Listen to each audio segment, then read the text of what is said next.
Right, before we get into it, a couple of disclaimers. One, this footage is roughly 6 months old. Yes, I know it took me that long to edit it. Shh, I don't want to hear it from those in the back who've been trying to get on my case about that. Two, you will hear random animal sounds throughout the video, and that is because we're in a wildlife sanctuary. It is noisy, and also smelly, but you can't smell it.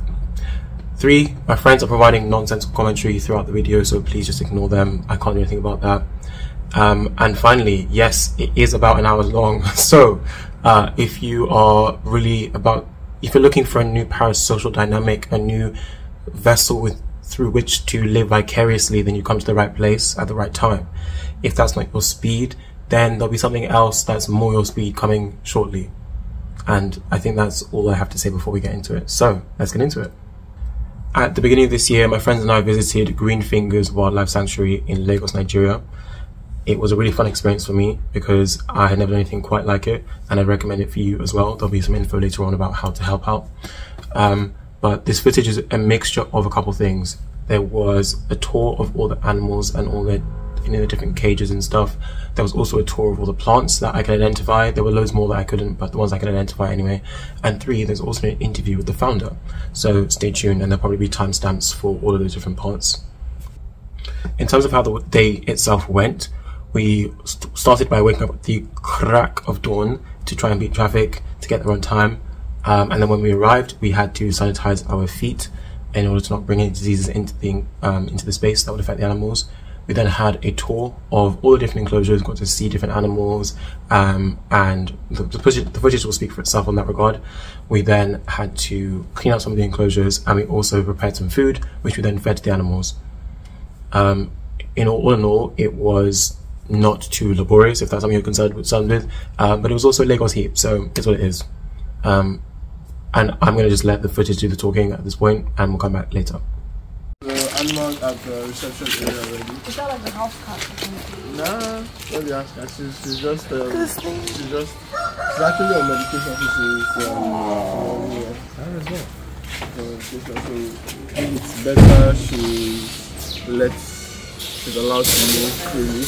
We have cats in the office area. We have cats in the sanctuary as well.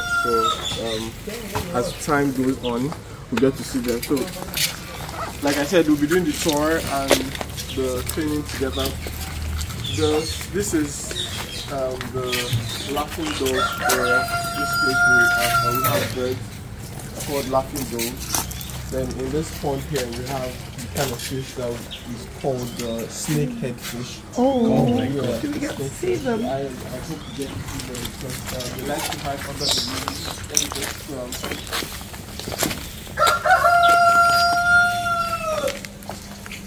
okay, there's one here. Alright, so there's one here. And that's it over there. Can you see what it looks like? Vaguely. Right, are you good? Oh, Oh, that! I see it. It looks like a snake. You can't see it. Oh, wait, Yeah. no, I can't. It's this. This beside the wall. On the right hand. Oh wow, that's a fish. Yes, it's called a snakehead fish. That's unbelievable. That is crazy. There were 3 of them in here. Wow. So just move. Yeah, just move. Sorry. There were 3 of them in the pond here.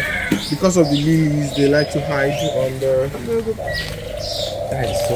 Being very close and cozy with that snake. As of like, I'm being very. And there's another snake here as well. And not. Do you know how many snakes are in this cave? How many cage? snakes are in this cave? Look how many. Look how big it is, guys. He's very cute. These snakes are so lethargic. It's making me. Is there one in this? Oh yeah, there's 2 inside here. There's 2 They're all inside here. They're very cute. But they're all sleeping, so they're going to eat soon.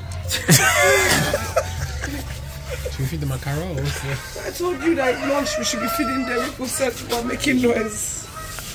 I did not clock that there was one here in the cracks. What is a snake? I'm not sure. So in Sudan there's many myths, not myths, there's many real stories about cats speaking Arabic. So that's the same Sonic the Hedgehog. Oh. The hedgehog is Sunny, the porcupine is something else. Oh, That's wild. So that sound is don't come close. A lot of people have the impression that they shoot their spikes.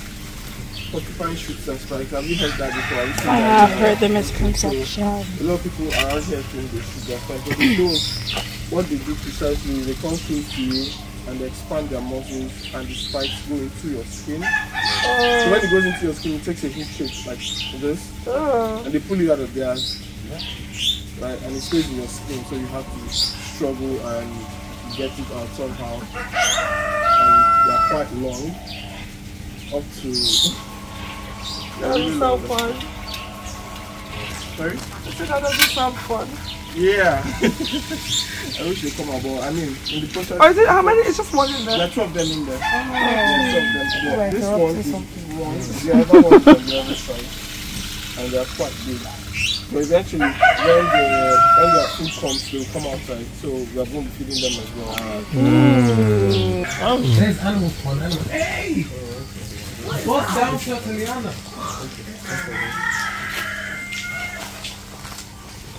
So those mongoose are like they are mammals, right? And a lot of people think they are rodents, but they are not rodents because of their long protruded mouth. There are several kind of mongooses. Like this one is the kusumansis. We have the snake eaters. We have the gbengaishere. They are bigger kind of mongoose that eat snakes, cobras precisely. They fight cobras to like Dangerous animals. but they are not so dangerous.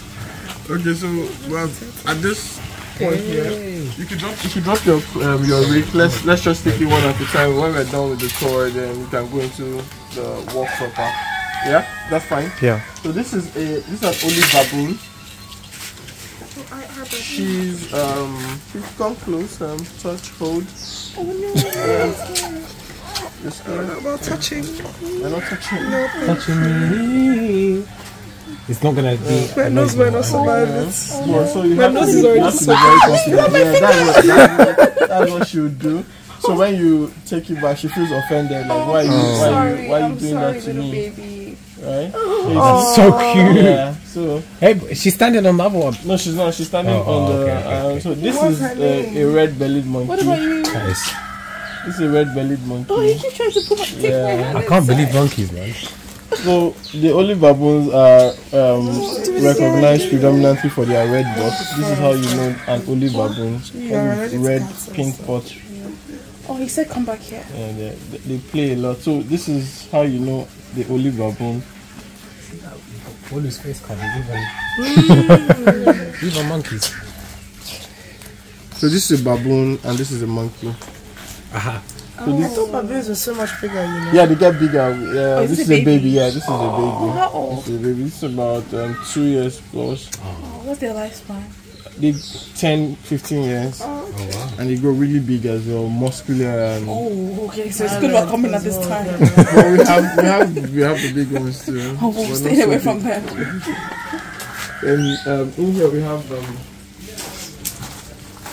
cats, regular domestic cats. So some of them are here. I am calm.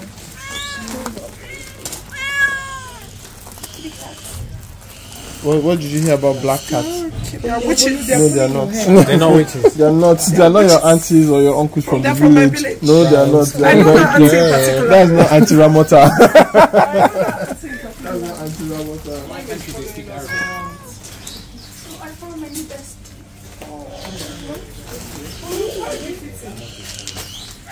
Just jumped. And the tail is longer than its body. Of course, monkeys usually have longer tails because they use it to Oh, it's coil up and jump.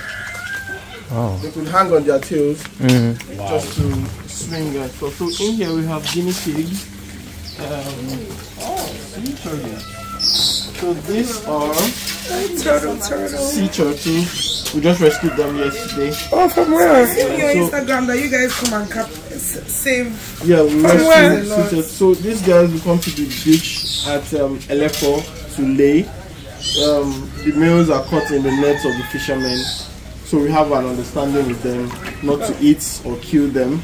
So when they capture one, we go and rescue them. Yeah. So after. So they eat them. Yeah, people eat these guys. Nigerians eat everything. Everything. Even to these guys, the guinea pigs. So do you buy them from them? Not like buying, but we have to compensate the fishermen because they complain that their nets are broken, their instruments are so we compensate them, and we, because of the understanding that we have with them so far, and just. And then do you take them back out eventually? Of course, these guys will be going back today. Oh, when did you rescue them? Yesterday. Oh, so that quick. So how do you transport them back to the water? So we first of all prep them, take them to the vet, check, scan them for eggs. If the female still has her eggs inside, fine. If it doesn't, we tag them. And there's a water front that we usually use. Such a Just like a hat on the head like this. Oh, I won't put my finger. Why is it a different cage? Because it's a different, she's a different monkey. Putting different species of animals, no, it can be very, very disastrous, right? They don't get along. Yes, they are feeding, the way they eat, quite different. So That tail is long. yeah. Is that catfish? Yes, so the Tantalus monkey is known predominantly for their white eyebrows that goes around their forehead. That's how you identify a Tantalus monkey. Wow.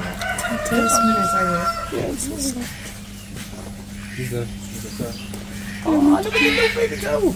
Oh, is it It's like catfish. Okay, yeah, so this is a slider. That is so cute. Yeah, it's a slider, and the catfish in there is food.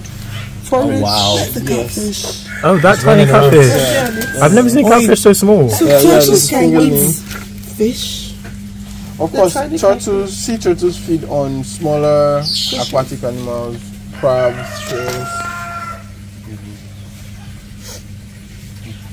Hey, these are legs, oh my god. And this is slider, and it's not endemic to Nigeria or anywhere around here. It was a pet from one of our friends. It came from outside.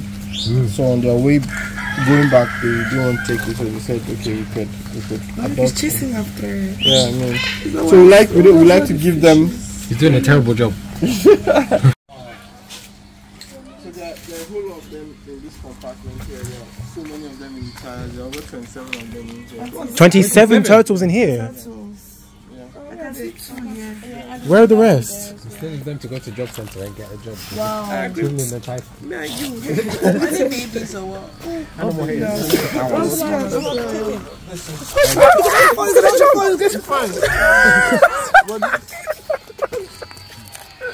Guys, relax. Are we allowed to? Oh, look at the way he's moving. Can we? Just record me as I pick. Oh, maybe you're gonna pick it up. Yeah, no. Go ahead. No, go ahead, please. Okay. Bolo, I got to you. Got it. It's terrifying. It touched me. Of course. Ball is brave, you know. Let's give it a name. Okay, I'm done. Okay, is this a wrinkly neck? Mommy, do you want to take it next? That's fine. Are you sure? I'm good. Oh, it's trying to move. That is so cute. You want to try this one? I didn't realize you were. Sorry. It's like a clown. His eyes so beady. Yeah. No? Looking at me. Little baby. It's hard. How do you think what you do? On the river. On the bank. You put that one back inside. That is crazy.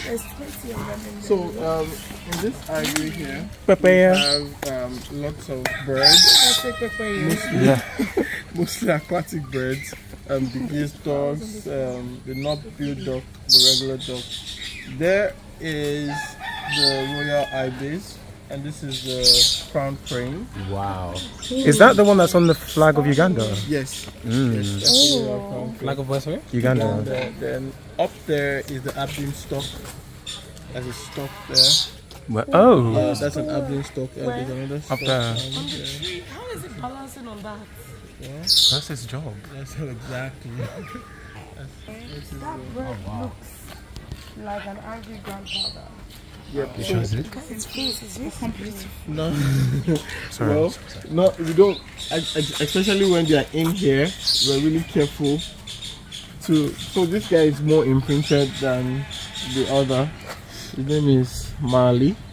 Why? Okay. Their palms are like so Yeah, of course, like human palms. I know. It's like she's one of them. Look at its face. I know we should try not to anthropomorphize animals as my octopus teacher taught us. Oh my god, his face. It literally just looks like. No, and the hands, the limbs. Yeah, like the palms. Like you touch it, it's like. The nails too. Yeah. So the tartarus monkeys are seen around Africa. They're widely seen around Africa. You see them in mostly West African countries, Nigeria, Cameroon, Benin Republic, and Togo. In Sudan, my country, sometimes they run into the house. Yes. Going to the house. But what kind of Sometimes they were monkeys? chasing. What kind of monkeys? Like very small ones. Okay, those probably those would be genons. Yeah, the genons are quite very small. So someone said that bird looks like an angry grandpa. Yes, that's a stock. It's called a marabou stock. Like stocks that bring babies. Yes. In There are ostriches. Ostrich? Yeah, those are emus. So those are not ostriches. Those are emus. Oh, sorry. Those are emus. But the marabou stock is a carnivore. Oh. Carnivore. Then the pelican as well is a carnivore. Pelicans are carnivores. Man. Eat fish, don't they? Oh, okay. Then the lappet fish vulture. I was just about to say A that. vulture. Vulture. Look at the way it's hunched over. Thank you. So he's trying to communicate, like. What's he trying to say to her? Bolu, are you understanding his language? Can you bring your hands closer? Can I touch your hands? Is that what he's saying? Yes, that's what he's saying. Allow me to. Oh my god. Oh, he's pinching me. Is it He just wants to painful? hold. He just wants to hold. Maybe this one is calmer. Oh, not interested. That's a female. She's quite shy. But this is the male. So do they pair and like stay together? Yeah, they're always together. So They're all hands. They all have ends. Oh, why is he licking me? it's bonding. He's trying to pick the ticks and stuff out of your Please fur. do. This little baboon manicure. That's another big one. 1 month old. Look at her face. Look at her face. Oh my god. Somebody hold this. Those claws are looking very sharp. It's fine. I don't know if he likes me. Well, he probably does. Bolu's different. Just drop it. Just drop it. Bolu is As soon absolutely as different. I say take it, you have to take it. No problem. Okay, alright. I can't believe it. Look here, it's so comfortable. It smells awful. Ooh, you know with the baboon behind you. Wow, so many fans. There's much happening. Now the baboons are fighting over Bolu.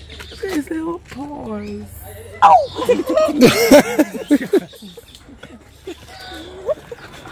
Did it scratch or bite? It nibbled on my thumb. Like 6 months. Whoa. Wait, this is 6 months old?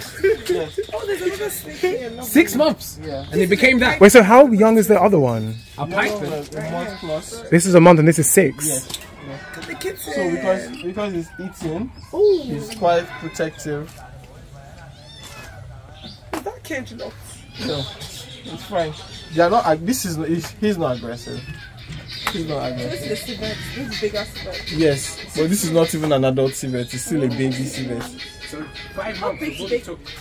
Yeah. What's their maximum? About they grow up to the ones we released was about. People are not endemic to Africa or Nigeria.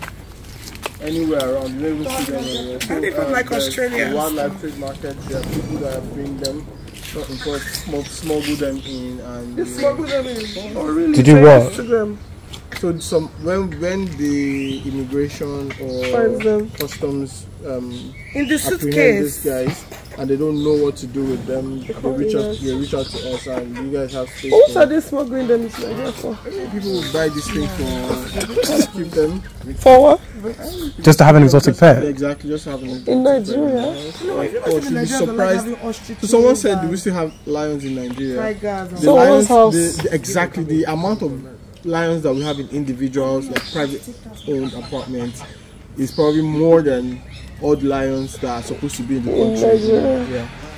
You'd be surprised that you walk into an estate around here and you see a lion prowling. Someone has a lion in the house. Are they allowed to do? No, I mean they're not allowed to. It's illegal because those are wild animals that are not even supposed to be Domesticated. So putting them in that Constrained is just plain bad for them. I mean they're not supposed to be there. They would not do well. Yeah, you might feed them, pet them, and but they probably might not even reach their normal lifespan that way. So goats. What fruit is this? Okay, so that's a citrus, like a grape. Oh, okay. Yeah, but it's called a chaddock or a pomelo. That's how big they grow, and it's quite it's orange inside, like red or peach. I think pomelos are one of the parent citrus of all other citruses. Yes. I do love me some gold. Baby boy, you stay on my mind. Okay, so there's Bella. She's not here. She's a pet. She's a very small goat. You get to see her go back to. How leggy they are. I'm just around. That's my animal right there. The peacock. Peacock, stand up! The peahen. Beside the peacock, the peahen and the guinea fowl. Guinea fowl. This one. Don't get ideas. Don't listen to them. Macaws are endemic to Western America, no, Eastern America. They are not seen anywhere around Nigeria. And these are speaking parrots. Can't say hello. Hello. Hello. I'm fine. Salam alaikum. You want every single animal in here to start speaking Arabic. Listen, it's proven that in Sudan they can't speak Arabic. Proven how? In one area, they speak fluent, in fact. Ah, Arabic. yes. Hello. Speak to us, parrot. It said something. Hello. Hello. Yeah. I need to make it say something good. Hello. Hi. Salam. It's a good. Hello. Hello. Oh, that was good. That was good. It sounded like a voicemail. So that's what Say they do. Bolu. Bolu. So it doesn't happen like that. It probably has to hear Bolu like 100 times. Bolu. Bolu. You want to get to 100 right now? Bolu. Bolu. Alright guys, this way. Bolu. Remember that name. Oh my, what is that? Oh, moving very quickly. More than just horses and beans. It's not a fox. It's an African wolf. Yeah, so.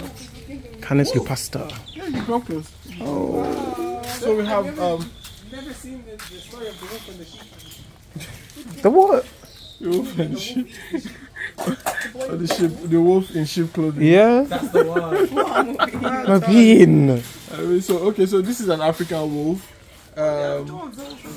formerly known as the African golden jackal, but it's not the African wolf right now. This guy is quite vicious, and he was rescued as a wild one. They are mostly seen in the northern part of Nigeria, Jos. So this is from the north. Yeah, they're from the north. Where, Jos? Yes, Jos, Kanu, up the mountains. But this girl is quite imprinted. So she was rescued as a pet Like someone was using her as a pet. Oh. Don't worry, it's fine. Those are dogs. So I'm trying to show you how friendly she is, like how. So she's domesticated. Yeah, she is. She's very imprinted. So you. Why is his eye flashing like? So what do you mean she was rescued as a pet? Yeah. So people are not supposed to keep them. Yeah, but, like in yeah, this Nigeria show. yeah, it was someone's pet. So Yeah, how they find her, that's what I meant. There's a ray of light. they probably hunters. They probably go and hunt them, and hey, stay calm. Look at it. Can't you see? It's like green. It's got like a green light. I'm hoping to see something special. You're speaking different language to this animal. Alright, so you have to stay. So the moment she goes out here to just run everywhere, but she's completely safe. She always is excited. Very exciting. Sorry? Yes. So while that happens, she's at risk because even to this other guy here, she's at risk with this guy. Because this one's vicious, yeah. Yeah, that one is very vicious. That one could even eat. Oh. Yeah, that's why. So you don't let him. You do that. It's truly a dog-eat-dog world, hey?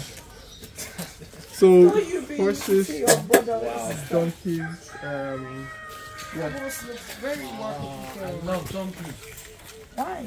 They're so humble and cute. Healthiest horse I've seen in Nigeria. Literally. No, honestly.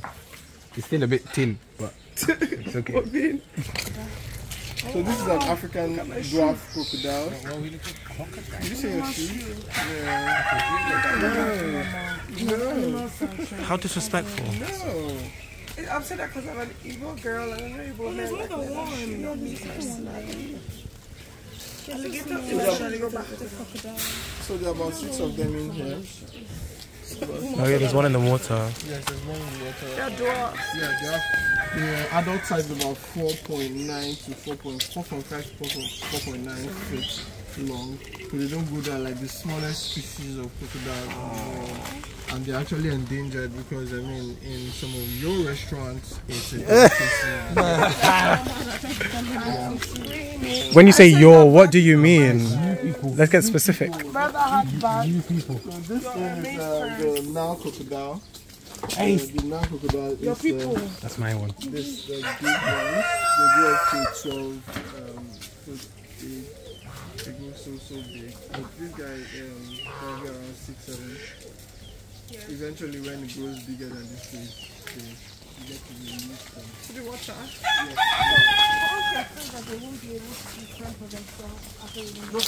No, for reptiles are, they are unpredictable.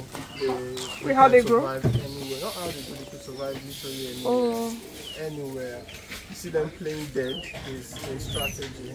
The moment you go in, the next thing is a Have you guys ever had any accidents? I was about to ask that literally.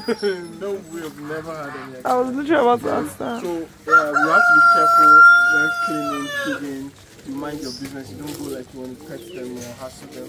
So in here we have various kind of birds. So this is a Jacobin. Jacobin. Jacobin. With the French. That's a fantail. That's a fantail. No. So sorry, the chicken came my attention. Oh, look at the head! That is a weird looking animal. My little sister's obsessed It's with very giant beautiful bird. It's gorgeous. They're very beautiful bird. Where are they from? They're seen a lot. They're seen around. They're seen in Nigeria. Also, they're They're Nigerian. endemic to Nigeria. You see them in the Africa. The head just looks like a giant little. That chicken is See ridiculously the size. feathery legs of this pigeon. Can you see the Oh, feathery yeah. legs? So the new characteristic that they portray. And the chickens. That is beyond the chicken. This is one that's been making noise this whole time. Look at that black one. chicken! Oh, it's my dream to see it. Me and my sister watch so many Brahma chicken videos. I'm so happy for you. And they're so big. They've got shoes. These are the ones that will go viral on Twitter. And there's the dark skin chicken. There's Brown skin girl. Polish chicken. Skin just like So the silky chicken has feathers like wool. You get to see it from here. Oh, I see. It's in the third, yeah, it's in the third. Can you see it? Where? So that's the silky chicken. Very beautiful, Oh, very it's so nice. fluffy. Yes. And we don't eat them. Do you mean they don't taste good or like as if we shouldn't don't eat them? I mean, how can you eat something so beautiful? I agree. So is everyone who works here vegetarian? No, it's actually not. It's not vegan stuff. It's actually, there are domestic animals that we can eat. There are domestic chickens, turkeys, regular, frozen. We see them. Let's eat all those and leave these beautiful guys. Like, that's the idea. Are you listening? pretty privileged. I mean, because if you eat everything, how do you tell someone that there's an actual chicken that has the feather of a wool or the feather of like, how do you tell? You just tell them and like, that's just cliche. Take a picture. Is it the one inside that has the wool feather? I'll take my badge back. No, okay. I'm sorry. And they'll give it to me. Alright, so we're done with the tour. So we'll go into the cleaning proper. Is there anyone who's in charge of all of the plants here? Yeah, there's someone Come with me. There's been a point in the past that I recognize. So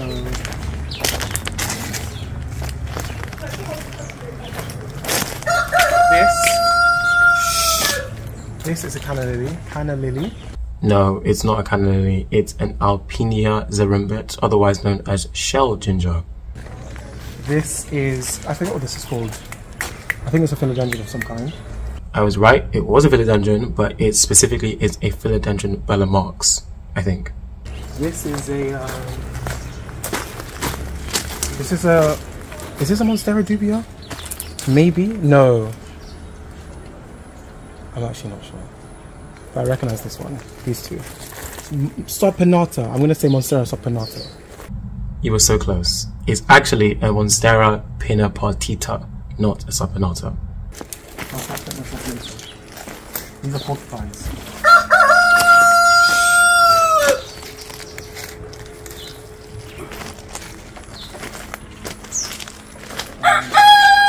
There's a banana. What is that? There's a banana plant over here.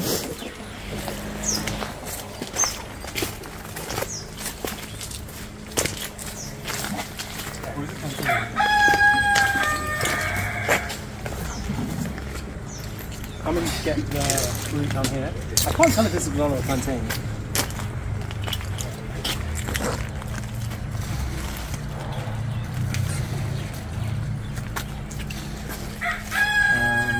This is a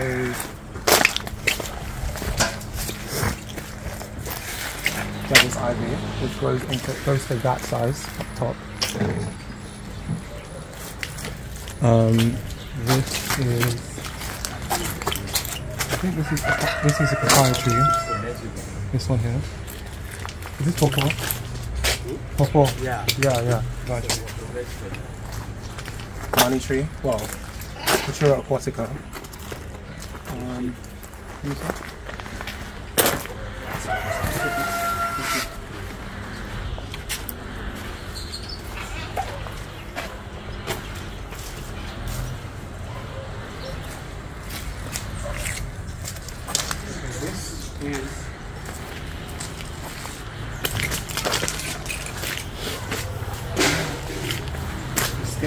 So this is, I think this is the same fruit that people call grape, which is some kind of citrus fruit, not far, it's somewhere between a grapefruit. Some people call it a pomelo, I think, but it's apparently very sour, or bitter actually. But this is the biggest I've ever seen it, because I've seen the ones that are that big, but this one is like, I can barely hold this in my hand, and it's actually ready to drop off.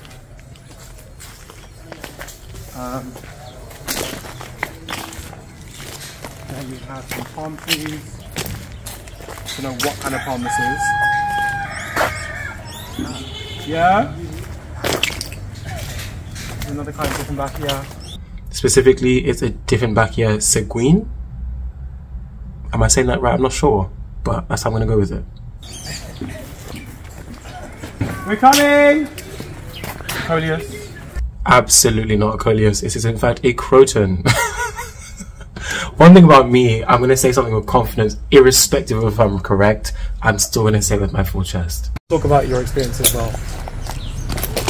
I also don't have any prepared questions, by the way, so this is very much... Well, I was wondering how old this place is, so you can start from there. Okay. We can make this a group interview, actually, if you guys have questions. I'll just start it off, and if you guys want to jump in, just do for free. Okay.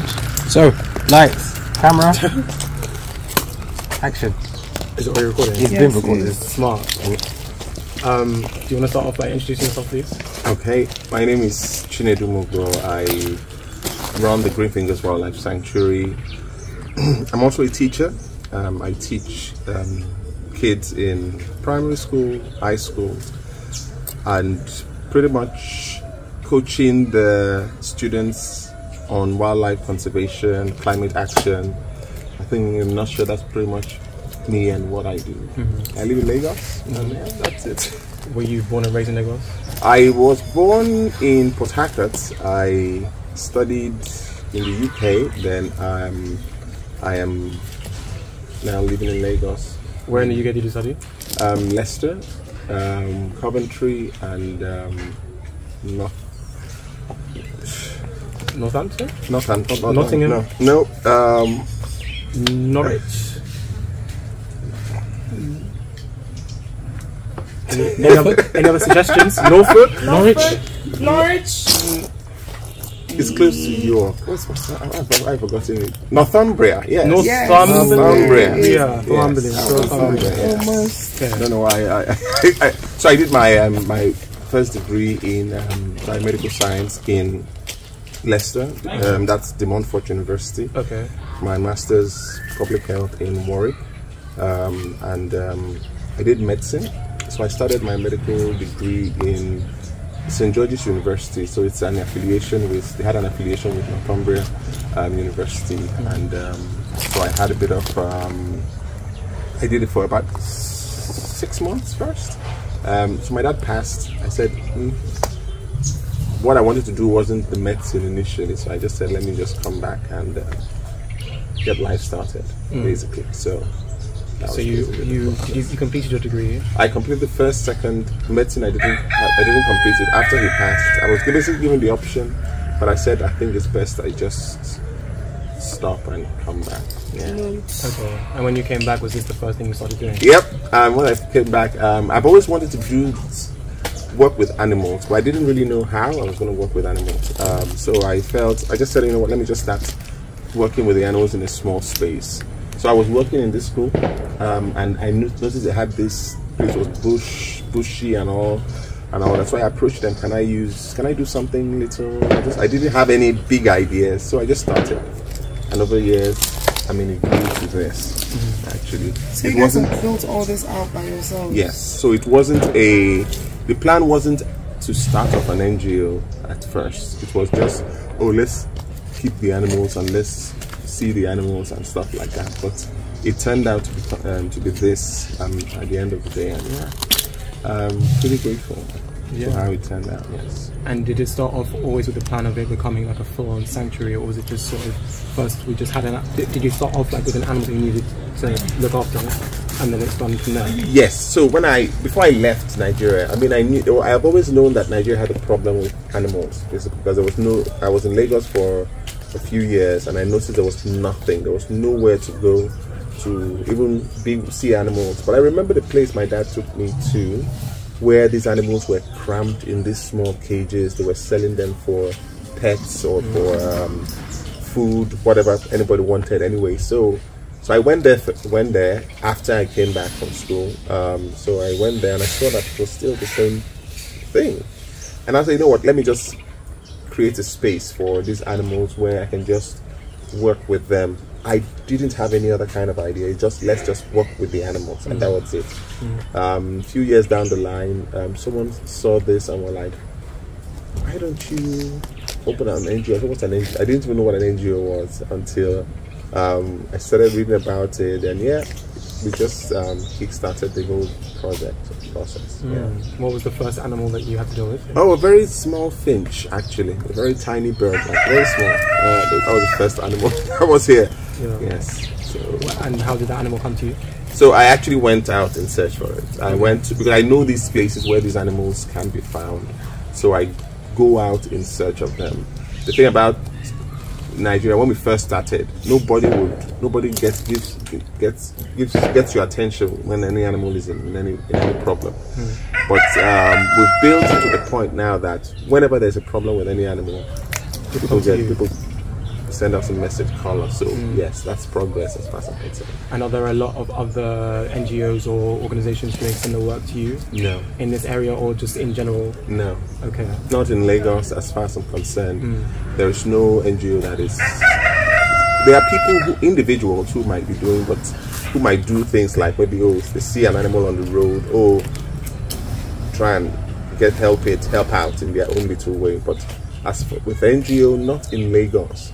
We're in partnership with an NGO in Calabar. But they're an international NGO actually. So but what we do here is that, for example, when we have animals that have been maybe seized, we take these animals after we've kept them here for a bit, and we move them down to their sanctuary in Calabar for the final stage before being released into the wild. And do you have partners around Nigeria that can help you kind of release certain animals in certain areas? Right now, they are the only ones in Calabar. Besides that, we have to, any kind of release we want to do, we have to do it ourselves. Because we have to be sure of where we are putting these animals before we just put them back. And I always wondered, how much knowledge do you have about all the different types of animals that you come in contact with, or do you only deal with animals that you already know how to manage? Okay, so it's been a learning curve. Initially, like I said, there's no single database that tells you everything about every single animal that we have here. It's always a case of, oh, this one, I've never seen this one before. Because I actually learned about most of the animals by seeing them in such maybe terrible states or so. Then I have to start doing research. Okay, what is it similar to? Who has worked with this animal in another country that is similar to this? What can we adapt to the feeding techniques or the requirements of that animal here? So that's basically been the whole case all through with every single one of them. Have you noticed an uptick in certain types of animals that have been picked up or that have been harmed or anything like that? What do you mean uptick? You mean uptick as in more like a higher population of certain animals coming through? Oh yeah. I mean pangolins, yes. Yeah. I mean there are sometimes you get up to 20 pangolins. Sea turtles also the same thing. 20 pangolins at once? Yeah. Wow. There's been that's large amounts. So that the 20 is even that we could only handle that. Yeah. You understand? We didn't want to take more. Yeah. So and those are the pangolins, civets, the sea turtles, even some of the African grey. There was a time we had a surge, about 71 African greys even at once. But sometimes it happens when there are big seizures done by the government or something like that. So that's where we need to see that influx of animals. And when you say like you had to turn away some pangolins, for example, if you have to turn animals away, where do they go, or can you redirect them? Or there's no redirection. Okay. There's no other place, basically. Yeah. So it's a case of we don't have the resources to cater for this number, so we can't even take it. And yes, I mean people might think, but it's because of the capacity. I mean, we can only do what we can. Manage what we can handle. The milk for this pangolin are rarely sold in this country. So if I get to see it, I have to ensure that whatever we have, before we get another batch, must be able to last for what we have been taking care of before another batch basically comes in. Okay, that makes sense. Do you have any questions? How do you see your work fitting into climate action in Nigeria and beyond? Oh, I mean, we do quite a lot of that. I mean, without biodiversity, the whole climate whole climate theory wouldn't work. Right now, there's an upsurge in deforestation, which is majorly the issues we are facing. And whenever this is happening, animals are being displaced. The animals are running, and people are always there waiting at the edges to pick up such animal, to kill for food, or to do something about that. Now, if we say now we are going back to plant trees, we are going back to reforestation, where will the animals come from? So we need that. So this practices we are trying to even upscale. We need to do it in such a way that we are able to breed these animals, we are able to repopulate some of them back into certain protected spaces whenever the time comes. Now that's on one side. What about the plastic issue, the plastic problems that we're facing? That single-use plastics going into the oceans. I rescue sea turtles, I keep the sea turtles here. The sea turtles, all the sea turtles pooping is plastic, just keeps coming out of these sea turtles, and we see it. These are the things we're seeing firsthand. So we know that these are the problems that. So we see what can we do there? Wildlife NGO, we teach the kids. We do the trashing shows where we educate people on, and that picture there is one of the images. That picture of that girl is one of the images we kind of like create. Then we have the infusing of plastic bottle caps. These are bottle caps that have been picked up by kids that have gone to the beach and cleaned up the beaches. We pick up the bottle cap and use it. And in other ways, so it's our own little way of contributing to this menace, which basically affects every single one of us. I'm going to interject here very quickly to explain a little bit more, because I don't think we really went into detail, but you can see it when you're actually around Greenfingers. So the bottle caps that were mentioned are pretty much used throughout everywhere as kind of decorations. You can see it on the floor, it's covering certain parts of the park. They made certain signs as well that use different bottle caps of different colors. So it's a very fun way to reuse plastic that otherwise would probably end up in landfill. And also bring more awareness to the fact that we all use so many single-use plastics. And on top of that, the trash and show I think also was really skimmed over. But again, the trash and show is in order to bring awareness to the usage of single-use plastics and other non-biodegradable items. It brings awareness to the use of these items and also gives people an outlet to make sure that they actually do reuse them, as well as being creative at the same time. So hopefully there's more information about that on their website or on their Instagram, but that's what I have to say. Yeah, definitely. What do you want to see happening in Nigeria and also from international partners? For Nigeria, yes, what we are hoping to see is this culture shift. The era of wokeness, yes, is coming, and we hope that it's really going to permeate the community and positively affect wildlife, which we believe it will. We're hoping that there will be that new change in mentality of how animals are treated, of what conservation is all about, or how we should treat conservation.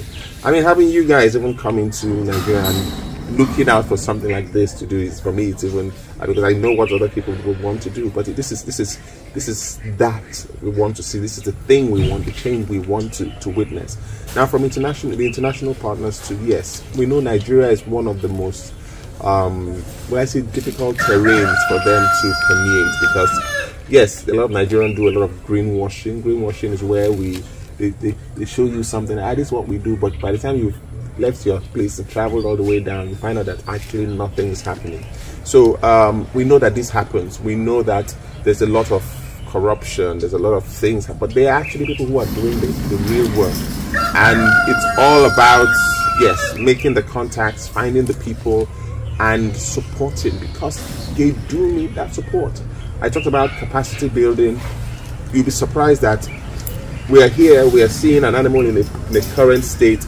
We can't do anything about it because, number one, we lack resources. Even sometimes the technical know-how, we do not have that on how to deal with such cases. I've had to rescue a lot of animals that have been amputated, that they have been caught in traps, the legs have been cut off, and you'll be surprised that there's nothing that can be done.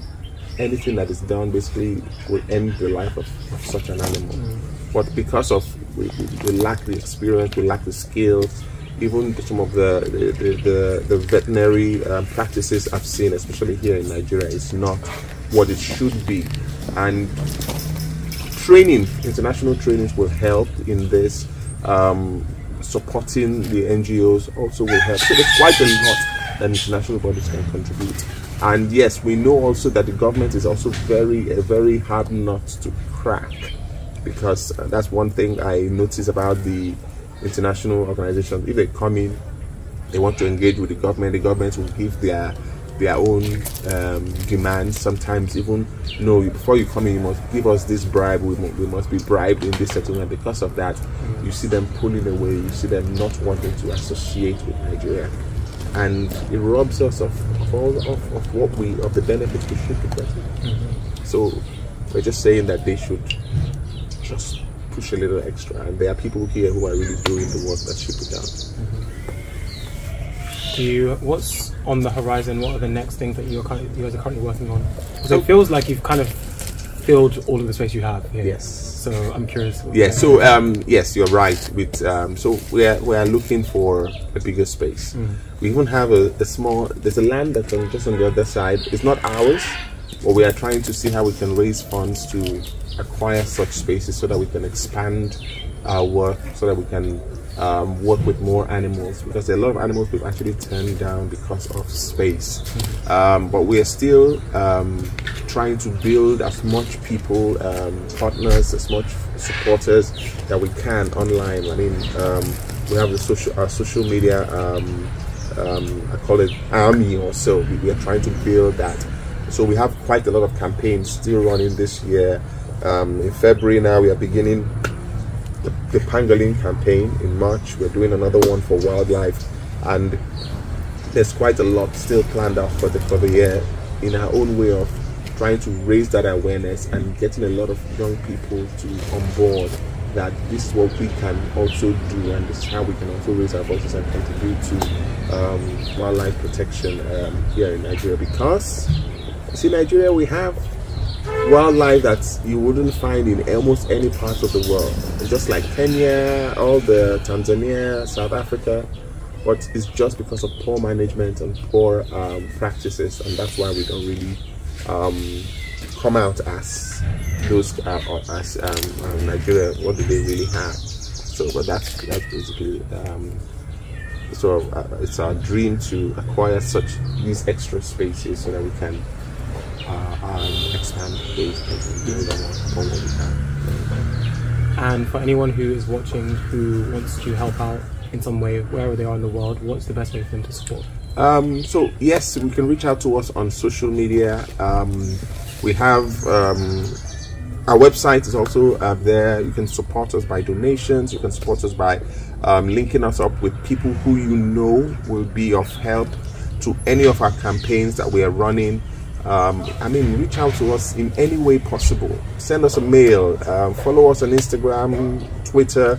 We just want to we want to build that team of people who are ready and who are willing to lend their voices for this cause, because we are believing, we are hopeful. We've been doing this now we're just entering the 12th year, and we really are hopeful that certain things are already turning around. So yes, please do reach out to us anyhow you can. Google, you will see us anywhere. Greenfingers Wildlife Initiative. Great. Final question, which is completely unrelated to everything we talked about so far, which is, if you had a song that you wanted someone to listen to that probably hasn't come across it yet, what song would you suggest? That's a very difficult one. A song that nobody has listened, nobody has heard. Yeah, so I guess a song that maybe is on the low, maybe that's a personal favorite of yours, maybe a deep cut from an artist that a lot of people are listening to. You made to think I'm about on the it. spot. Yes, you did, but because I'll also think. There's this song that it might sound a bit cliche, but if you listen to the lyrics of the songs from The Lion King, there was a part where he was Simba, and I think we are one. I think that's the same. We are one, and what he tried to, and I know, yes, maybe there were not humans shown there, but the lyrics of the song shows that the connections between the wild and us, or everything living, that if we do not pay attention to this, and I mean, I can go off on another tangent of how, because of what we are doing here in Nigeria, how it's actually, we're doing to the animals, how it's actually affecting us. I mean, it's a whole new chapter. So yes, we are one. Hurt them, we hurt ourselves. Keep them wild, keeps us safe. So these are the things that so yeah, go listen to that song again. Okay, that's a good place to end. Thank you very much. Thank you. Thank you. Thank you. Thank you guys. Thank you so much. Okay, let's wrap this up. We've been here all damn day. So thank you for watching and sticking all the way through to this point. Shout out to you. If you would like to watch something else, then I'd probably recommend something over here, probably the video of me going to another plant swap. And there's another more recent video right here called Planting Day, where me and my friend planted some seeds on our balcony that have now grown into lovely large plants, which I may or may not do an update video on that, but if you pressure me, maybe I will. Otherwise, I probably will forget. But lots of good progress happening in that regard. Shout out to me for planting the seeds. That's really it. If you like this video, feel free to give it a like. If you have not subscribed yet, then do so. Otherwise, bye.